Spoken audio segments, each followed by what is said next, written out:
Number 6, money traps 99% of working people have fallen into. You could be earning $1,000 a month, $2,005, even $10,000. But if your money keeps disappearing before you even realize it, the problem may not be your income. It may be the financial traps you keep falling into every single day. The scariest part is, these traps rarely look like mistakes. They look like reasonable decisions. A meal after work, a new phone, a small monthly installment, a reward after a stressful week, an investment opportunity from a friend, and sometimes it's simply the sentence, "I spent too much this month. I'll save more next month." But next month looks exactly like this month. Then a year goes by. You look at your bank account and wonder, where did all my money go? If you've ever felt that way, keep watching until the end. Because the final trap doesn't just make you lose money, it can make you lose years of your life without even realizing you're trapped. And interestingly, trap number 1 is something that countless people with stable incomes fall into. Trap number 1, earning more but not getting richer. Imagine you just got a raise. Your income goes from $1,500 to $2,000 a month. You're excited. Of course you are. You think, finally, I can live more comfortably. And then your lifestyle starts changing. You used to drive an old car. Now you start thinking about getting a better one. You used to eat simple meals. Now you order more expensive food. You used to rent an ordinary apartment. Now you want a nicer place. You used to stay home on weekends. Now you go to restaurants, cafes, and take trips. None of these decisions is necessarily wrong. That's the problem. Each individual expense looks reasonable. But when you add them all together, your lifestyle has increased almost as much as your income. You earn an extra $500, but you spend an extra $450. The result? You work more, you earn more, but your wealth barely changes. This is lifestyle inflation, and it's dangerous because it doesn't make you feel poor. It makes you feel like you're making progress. You're not buying anything obviously ridiculous. You just want your life to be a little better. But a little better, repeated again and again, can become a very large expense. Let's use a simple example. Suppose you earn $1,500. You spend $1,200. You save $300. Then your income rises to $2,000. You start spending the $1,700. You're still saving $300. Your income increased by 33%. But the amount you keep didn't increase at all. That's what many people overlook. They look at income. They don't look at how much of that income actually stays with them. And here's the trap. You start believing that if you want more money, you simply need to earn more. But if your ability to spend increases along with your income, you can run faster and faster while staying in exactly the same place. Someone earning $1,200 may save $300 a month. Someone earning $4,000 may have nothing left at the end of the month. Who has the stronger financial foundation? It isn't always the person who earns more. It's often the person who creates a larger gap between income and spending. So the next time you get a raise, don't immediately upgrade your entire lifestyle. Divide the increase into 2 parts. One part makes your life better. The other part makes your future richer. For example, if you get an extra $500, you could use $200 to improve your lifestyle. But take the other $300 and turn it into savings, investments, or an emergency fund. If you do that for years, a small raise can create a huge difference. But the next trap is even more subtle, because you don't need to earn more money to fall into it. All you need is a smartphone. Trap number 2, small monthly payments, big debt. Only $150 a month. Sounds harmless, right? A new phone, $150 a month. You can afford that.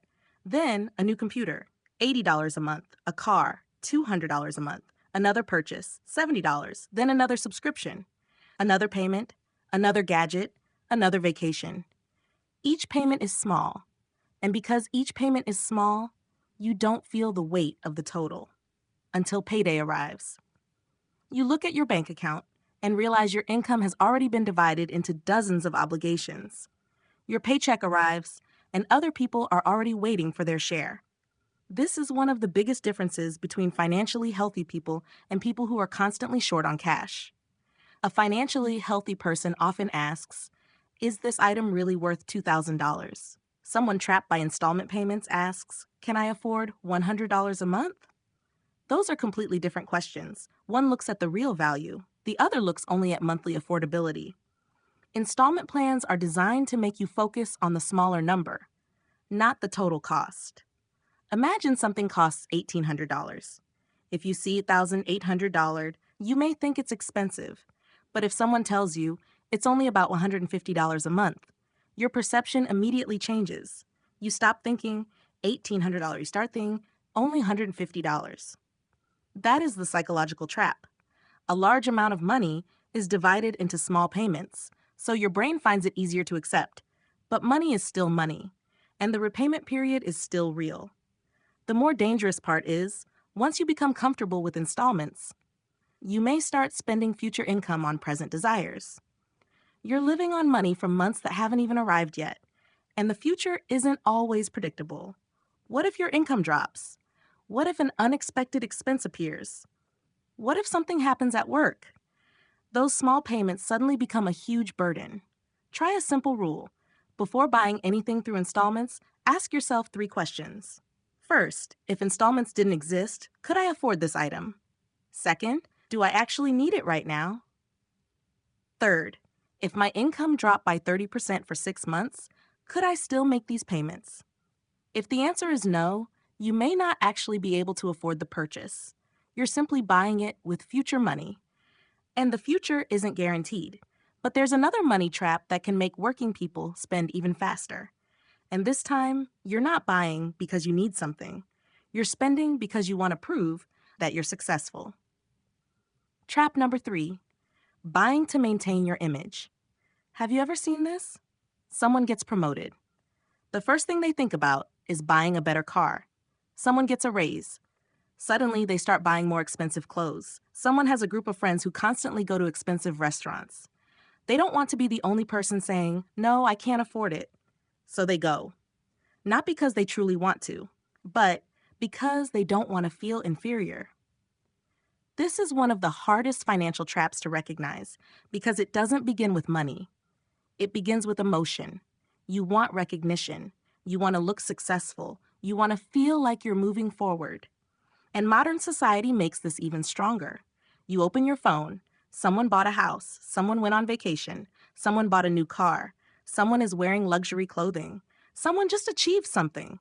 Someone claims they made money investing.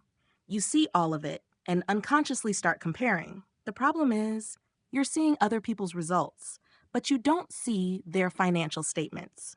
You don't know how much they have saved. You don't know how much they owe. You don't know whether the car was bought with cash or financed. You don't know how much of that house they actually own. You don't know what their life looks like behind the perfect photo, but you use their lifestyle as the standard for your own. And suddenly, you start spending money to keep up with a race that nobody officially announced. Remember this: if you need an expensive object to feel successful, that feeling of success is very expensive. Someone who is genuinely financially strong may not look rich. They may use an old phone, drive an ordinary car, wear simple clothes, never post their possessions, never talk about their bank balance. But they have something much more powerful: freedom of choice. If their job becomes unbearable, they can leave. If a business opportunity appears, they have money to try. If their family faces an emergency, they don't immediately need to borrow. That is another form of wealth. Not being able to buy the most expensive thing, but being able to say no to things you don't truly need. So before buying something just to impress people, ask yourself, if nobody knew I owned this, would I still want to buy it? If the answer is no, stop. Because you may not be buying an object, you may be buying approval. And approval has no finish line. But if you think financial traps only come from spending, the next one may surprise you. Because this time, you can lose money even while trying to become wealthy. Trap number 4, investing because you're afraid of missing out. There's a dangerous sentence in finance: everyone else is making money from this. You hear a friend say, "I made 20% last month." You see a video: "This opportunity only comes once." You read a post: "It already doubled." And suddenly you think, if I don't get in now, I'll miss out. That is FOMO, the fear of missing out. And it can make intelligent people make extremely irrational financial decisions. Imagine an asset has risen dramatically in a short period. Everyone starts talking about it. You see other people making money. You enter late. Not because you understand the asset, not because you researched it, but because you're afraid other people will become wealthy while you stand still. That's when emotion replaces logic. And when the price starts falling, you don't know what to do. Because from the beginning, you never had a clear reason for buying. You only had one reason. Everyone else is buying. Remember, a good investment doesn't become good simply because lots of people are talking about it. And a bad investment doesn't become good just because someone made money from it.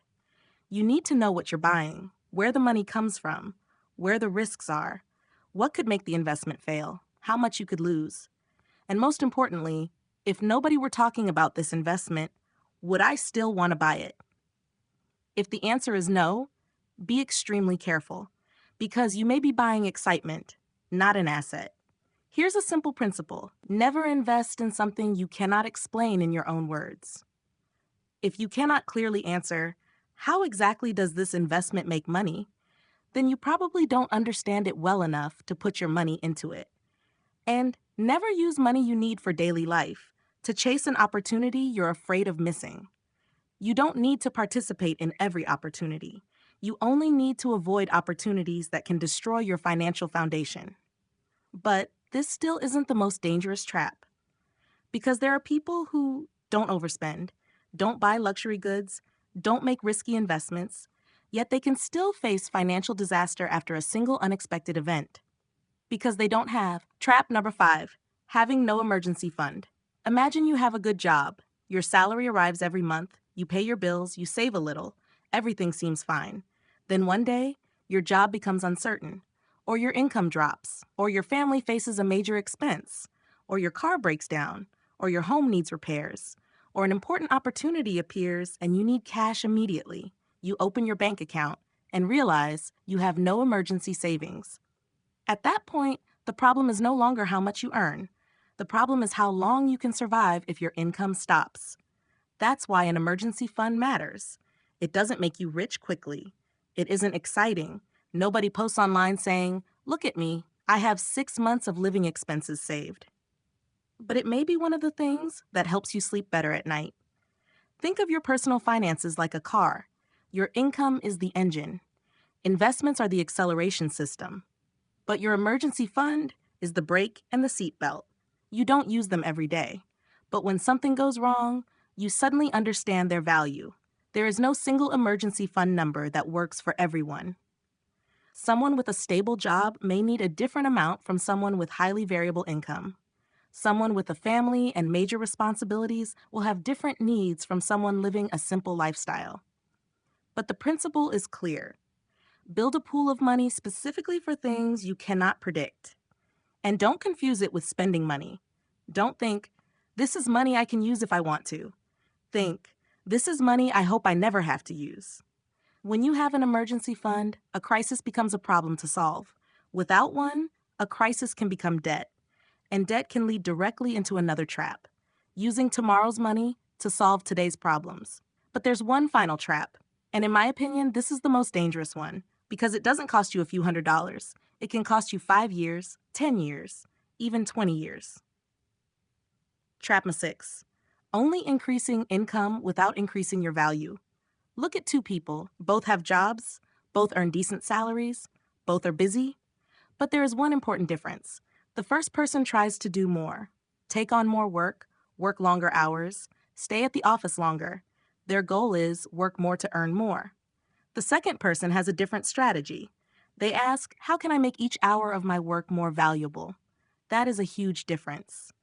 Because if your income only increases when your working hours increase, there is a limit. You only have 24 hours a day. Your health has limits. Your energy has limits. Your youth has limits. You can work more, but you cannot work more forever. That's why one of the most important investments a working person can make isn't a stock. It isn't real estate. It isn't a luxury item. It's increasing the value of yourself. Think about a skill that could help you create an extra $500 a month. If learning it takes a year, that investment could continue paying you back for many years. A new technical skill, a foreign language, sales, management, data analysis, technology, communication, personal branding, the ability to solve a problem that companies are willing to pay for. These are things that can increase the value of your work. But there is a common mistake. People learn just to collect certificates. They learn because someone told them they should. They learn dozens of things, but never turn that knowledge into the ability to produce results. The market doesn't pay simply because you know a lot. The market pays for the value you can create. You can study marketing for 100 hours. But if you cannot help a business attract more customers, the market value of that knowledge remains limited. You can watch hundreds of videos about management, but if you cannot manage a team, the knowledge hasn't become a real capability yet. So don't only ask, what should I learn to make more money? Ask, what valuable problem can I learn to solve? That question changes the way you see your career, because income doesn't only come from working hard. It also comes from how valuable and scarce the results you create are. Now look at the 6 traps again. Trap number 1, getting a raise but increasing your spending just as fast. You earn more, but you don't keep more. Trap number 2, focusing on monthly payments. You think something is affordable because you ignore the total amount you'll eventually pay. Trap number 3, spending money to maintain an image. You buy what other people can see instead of building what your future actually needs. Trap number 4, investing because you're afraid of missing out. You buy because other people are making money, not because you understand what you're buying. Trap number 5, having no emergency fund. You assume everything will always be fine until life proves otherwise. And trap number 6, increasing working hours without increasing your value. You run faster, but the road doesn't change. If you're currently caught in one of these 6 traps, don't blame yourself. Modern consumer systems are designed to make spending easier. Installment plans make large purchases look smaller. Advertising makes wants look like necessities. Social media turns other people's lifestyles into your personal benchmark. Get-rich-quick promises make you feel like slowing down means missing out. And the work environment can make you believe that the only way to earn more is to work more. But you don't need to change everything in one day. You only need to start with one thing. The 30-day plan to escape the 6 money traps. For the next 30 days, try this. On day 1, open every account and write down exactly how much money you have. Don't guess, don't estimate. Use the real number. Then write down every debt and monthly financial obligation. You need to know where you are before deciding where to go. Next, write down all your fixed expenses: housing, utilities, food, transportation, installment payments, recurring services. Then look at the expenses that aren't essential. And don't ask, is this expense big? Ask, does this actually improve my life enough to justify the money I spend on it? You may be surprised, because one $10 expense may seem insignificant, but $10 repeated 20 times becomes $200. Financial problems rarely come from one single purchase. They come from small behaviors repeated for a long time. Next, create a separate account or place for your emergency fund. Keep it separate from your spending money. Then, automate a transfer immediately after payday. Not, I'll save whatever is left at the end of the month. Instead, as soon as I get paid, I keep part of it. That is a small but powerful change, because if you wait until the end of the month to save, you will always find a reason to spend. Finally, choose exactly one skill to improve over the next 90 days. Not 5 skills, not 10 courses, one skill. And ask, what value can this skill help me create? If after 90 days you can do something you couldn't do before, you've moved forward.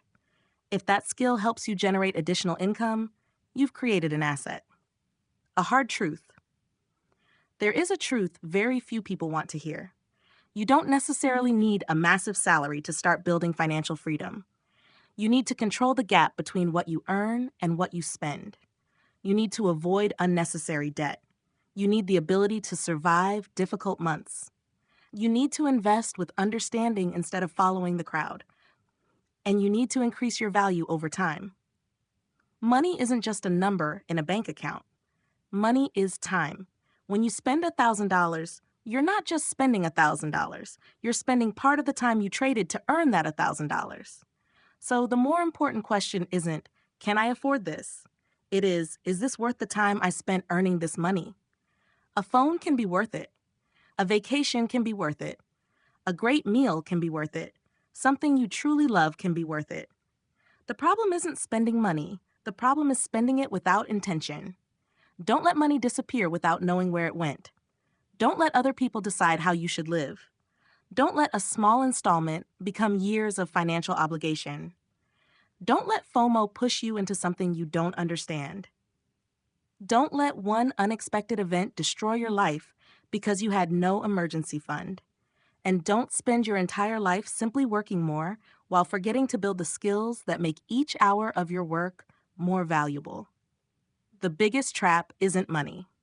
If I had to choose the most dangerous trap out of all six, I wouldn't choose installments.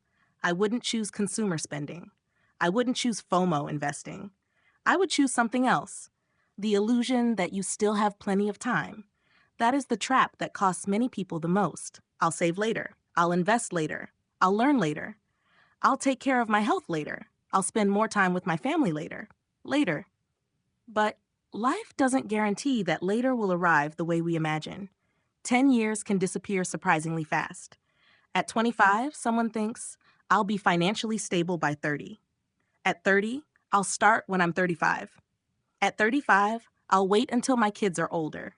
At 40, I'll wait until my career becomes more stable. And suddenly, a huge part of life has passed. Not because they were lazy, not because they were unintelligent, but because they kept postponing small decisions. Money works the same way. One day doesn't determine everything, but what you do every day eventually determines the outcome. A small amount saved every month, a debt gradually paid down, a skill learned, one unnecessary purchase avoided, one decision not to follow the crowd, one investment made with careful thought. These things look tiny, but after 5 years, they aren't tiny anymore. And the opposite is also true. One unnecessary purchase won't destroy your life, but thousands of unconscious spending decisions can. Conclusion. So if you remember only 6 things today, remember these 6 sentences. 1. Don't let your income increase while your wealth stays the same. 2. Don't focus on the monthly payment and forget the total cost. 3. Don't use money to prove your worth to other people. 4. Don't invest simply because you're afraid someone else is making money without you. 5. Don't let an unexpected event turn into a financial disaster. 6. Don't just work harder. Become more valuable. And remember this, you don't need to become a millionaire overnight. You simply need to stop doing the things that keep you from ever becoming financially secure. Because financial freedom doesn't begin with a huge amount of money. It begins with one very small decision. You decide that your money will no longer disappear without your permission. If this video made you realize that you're caught in at least one of these 6 traps, don't just watch and move on.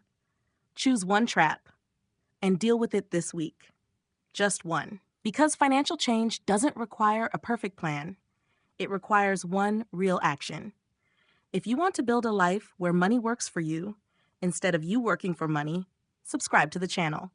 In the next videos, we'll continue exposing common financial mistakes that look completely normal, but can quietly cost you years of income.